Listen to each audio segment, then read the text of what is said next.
The International Day for Persons with Disabilities was established by the United Nations and acknowledges the leadership of people with disabilities and calls for their participation, representation, and inclusion. The UN's theme for this year's observance is Amplifying the Leadership of Persons with Disabilities for an Inclusive and Sustainable Future. However, St. Lucia marked the observance with a local theme, Disability is Everyone's Business. During a mini-concert and expo for the observance, Prime Minister Philippe J. announced that from the next budget, all institutions that deal with differently abled people will receive an increase in subventions from the government. During this budget, we will give the ministry a structure. We will give the ministry a structure. We will give it the necessary capacity, not all what it wants, but at least what it needs. We cannot give it all it wants in the first instance, but we'll give it what it needs. So the ministry, under the leadership of the minister and the staff, can play a meaningful role in improving the lives of people with disabilities in this country.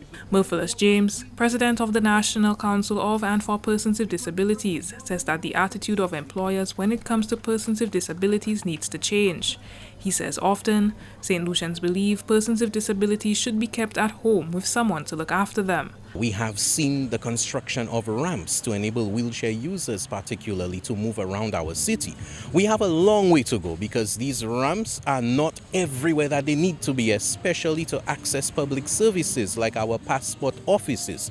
We have great progress to work on where it comes to the employment of persons with disabilities, to combat that discrimination by employers who believe that taking on employees with disabilities is a burden to their workplace, that it is too expensive to retrofit or to make their workplaces accessible. So we know we need strong government policy and incentives to encourage business owners to make their businesses accessible not just to customers, but to employees with disabilities. Employment is one of the most effective mechanisms by which people with disabilities can gain that economic independence. James says that apart from the need for policy, infrastructure, and equity in society for persons with disabilities, a light needs to be shone on discrimination against persons with disabilities in society. The Ministry for Persons with Disabilities was created to deal with discrimination and other issues. We had a consultation sometime in October, and basically we wanted to hear from them what challenges that they face and how we can basically plan. So we have heard from them, and we have put together a report that gives us a guide as to how to move forward. And a lot of the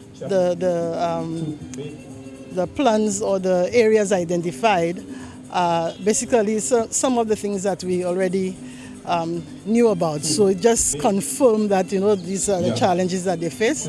And we'll do our best to put a work program together so their voice can be heard and their concerns can be addressed. The mini-concert was held at the Derek Walcott Square. It featured a few artists with disabilities: Rosamond the Senator Clary, Nikki Alicat Edmonds, Kevin the Cheminja Baptist, and Major Tones Band.